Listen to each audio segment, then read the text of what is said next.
You're listening to the CyberWire Network, powered by N2K.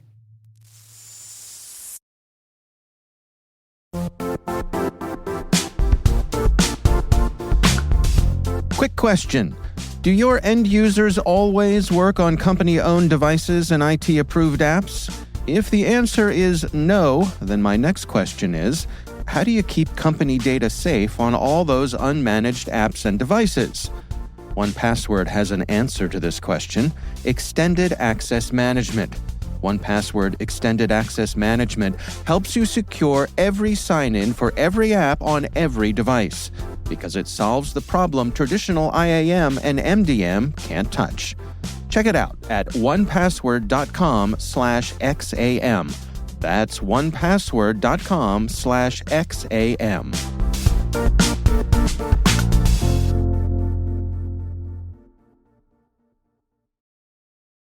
Hey everybody, Rick here. So far this season, we've done a gut check on the current state of XDR, Extended Detection and Response, IAM, Identity and Access Management, and the MITRE ATT&CK framework. Since we did attack last week, I thought it was only appropriate that for this week, we take a look at CTI, Cyber Threat Intelligence. If you're following along with our First Principles book, you know that CTI is a key and essential tactic to the intrusion kill chain prevention strategy. And in order to deploy and maintain prevention controls for known adversary campaigns across the kill chain, your CTI team will likely be using the MITRE ATT&CK wiki for a good portion of its inbound intelligence.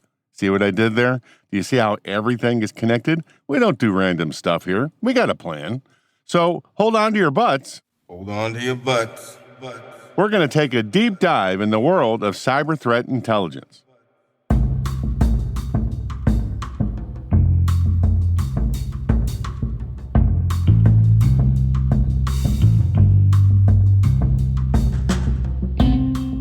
My name is Rick Howard, and I'm broadcasting from N2K Cyber's secret Sanctum Sanctorum studios located underwater somewhere along the Patapsco River near Baltimore Harbor, Maryland, in the good old US of A. And you're listening to CSO Perspectives, my podcast about the ideas, strategies, and technologies that senior security executives wrestle with on a daily basis.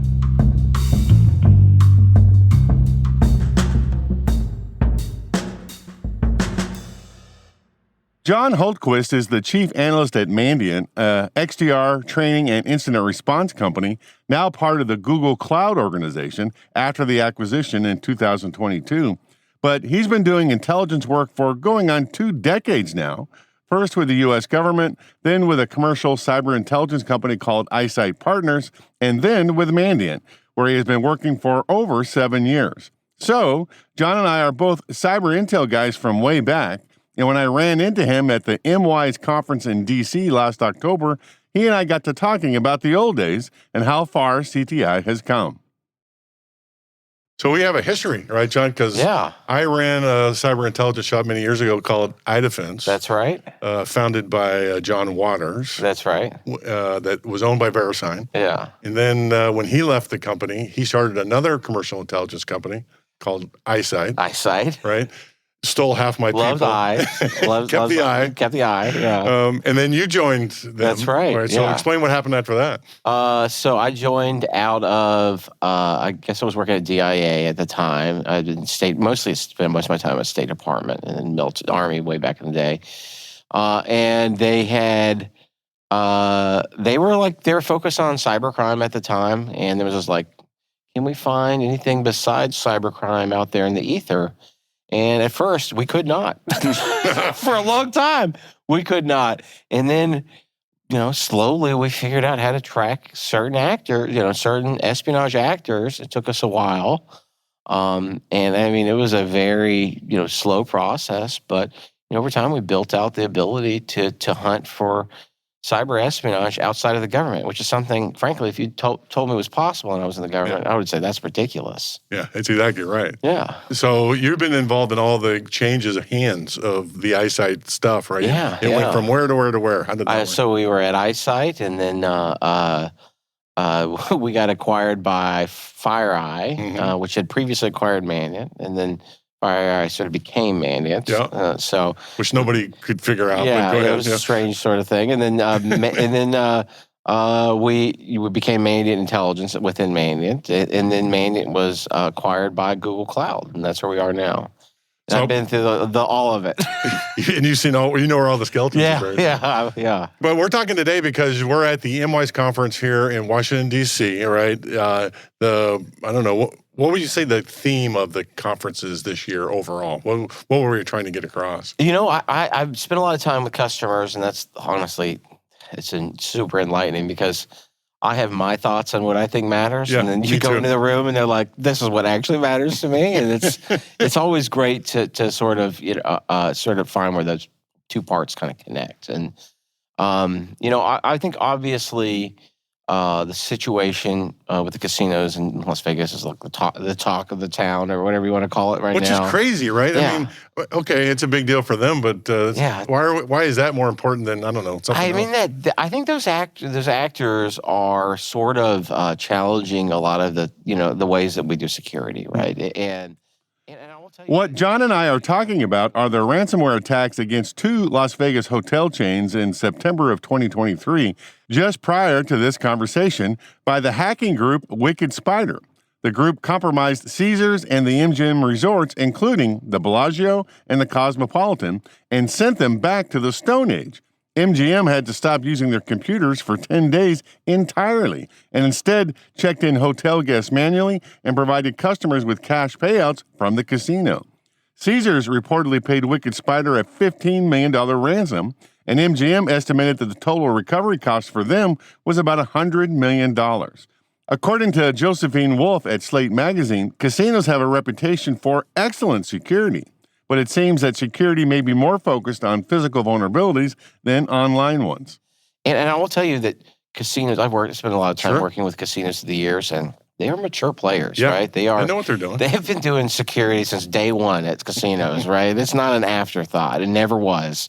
And so, it's really interesting to see, an actor, hit more than one of them. And we've been essentially trying to distill some of the lessons learned from that actor. Is there something we can just point to here? Like, we've been doing cybersecurity for 30 years. Yeah. They took advantage of something that we have not been paying attention to. Well, it's funny. It's like everything old is new again, right? There are things that I think we thought about a long time ago that maybe we didn't keep watching because adversaries change and we maybe did not have kept our eye on the ball on certain things. Just like, by the way, there was a talk about USB malware, right? Which was like the bane of my existence when I was in the government with the Agent BTZ situation. But so that everything old is new again. I think, these are things that we've thought of before, but there's been a refresh, they sort of refreshed a lot of our memory on a lot of these problems, and it's good because we're going to start, attacking some of these problems. So the biggest one is their ability to social engineer. It's exceptional. They're English speakers. I keep talking about, it's not just that they're English speakers, they're native English speakers. They're able to sort of develop a real familiarity with the people they talk to, and sort of emote in the language, right? There are differences between how people in Western Europe discuss things, right? Like there are and how they emote on the phone, right? And these guys are locked in and able to really convince somebody to help them. And then what that means is that a help desk will not only sort of allow them to get through these gateways that we've set up, but they'll almost pull them through because I think they like them. They want to help them. And so kind of we've gone back to more social engineering as a skill set. Right? It's a huge skill set. Yeah. And I think that it exposes the vulnerability in just, the way that we set up these help desks and probably how we incentivize them, right? They're incentivized to be helpful. Right, that's how they're reviewed, I'm sure. That's right, telling somebody no may not actually be in their interest, economically, and if you work on the floor, and we got to make sure that's not the case. I heard a story by Mitnick talk about help desk, right? The Mitnick I'm referring to here is the late, great Kevin Mitnick, the infamous world-class social engineer, author of 2 wildly popular books on the subject, The Art of Deception and Ghost in the Wires. and who you could reasonably say put the skill set of social engineering on the cybersecurity roadmap when he went to prison for 5 years back in the mid-1990s for, quote, various computer and communications-related crimes, unquote. When he got out of prison, he went straight, set up a consulting business, and became a beloved character in the InfoSec community. Sadly, in 2023, when he was just 59, we lost him to pancreatic cancer. Right. He was saying that the way he would social engineer a target was that he would call in and help the help desk solve a problem, like a contractor, like he faked to be a contractor. Oh, wow. He'd solve the problem, and then a week later he would call the help desk again and say, hey, I need you to fill out remember this. me. Remember me, fill out this paper. Oh, wow. Right? Yeah. And it's like, yeah, so maybe we're coming back to Yeah, those I mean, the kinds of long things. play, by the way, is something we actually seen from the other players, more in the like the text, like email message situation, like the Iranians and the South Koreans. Well, and you'll see them social somebody for like a month now before they ever bother to send that link or that attachment. So, but they're pulling people through. They're hitting these business process outsourcers that are like third parties that manage a lot of our data, and sort of going after third parties to get into their targets. And the other thing that's really important that they're doing is there's a focus on telecoms and SMS, and particularly the ability to overcome second, like two-factor, right? Or the ability to get somebody to send a reset code or something directly to a phone that they control.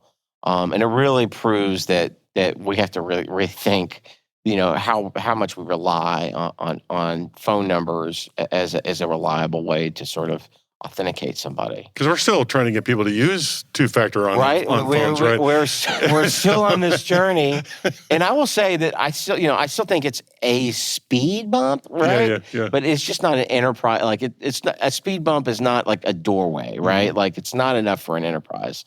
Maybe for certain things it's enough, but if you are trying to protect an enterprise, it's probably not going to. It probably won't do it.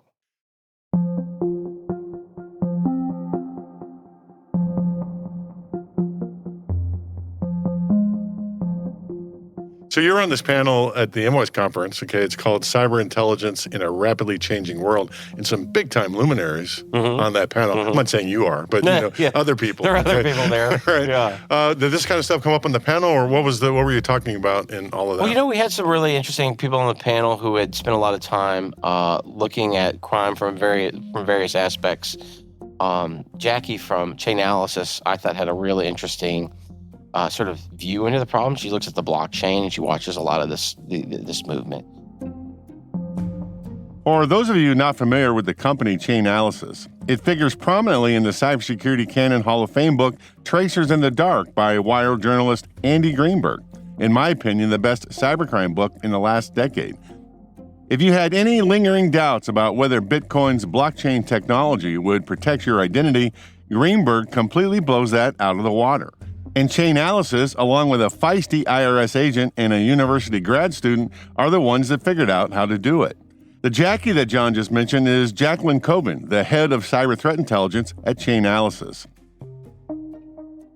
And one of the things she said is she's seen sort of a drop-off in some of many criminal actors, and she attributes this to maybe some success. And, we're seeing 0 days in the crime space now. And there's a thought that maybe there is actually an increasing barrier to entry. So some of our defenses may actually be working. So that's why we're talking about innovations here, right? Or like problems. And that's our show. Well, part of it. There's actually a whole lot more, and I have to say, it's pretty great. So here's the deal. We need your help so we can keep producing the insights that make you smarter and keep you a step ahead in the rapidly changing world of cybersecurity. If you want the full show, head on over to thecyberwire.com/pro and sign up for an account. That's the CyberWire, all one word, .com/pro.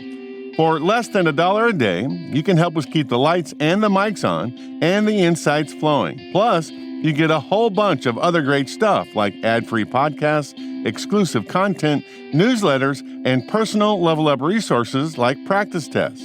With N2K Pro, you get to help me and our team put food on the table for our families, and you also get to be smarter and more informed than any of your friends. I'd say that's a win-win. So head on over to the cyberwire.com/pro and sign up today for less than $1 a day. Now, if that's more than you can muster, that's totally fine. Shoot an email to pro@n2k.com and we'll figure something out. I'd love to see you over here at N2K Pro. One last thing. Here at N2K, we have a wonderful team of talented people doing insanely great things to make me and the show sound good. And I think it's only appropriate you know who they are. I'm Liz Stokes. I'm N2K's CyberWire's associate producer. I'm Trey Hester, audio editor and sound engineer. I'm Elliot Peltzman, executive director of Sound and Vision. I'm Jennifer Iben, executive producer. I'm Brandon Karff, executive editor. I'm Simone Petrella, the president of N2K. I'm Peter Kilpie, the CEO and publisher at N2K. And I'm Rick Howard. Thanks for your support, everybody. And thanks for listening.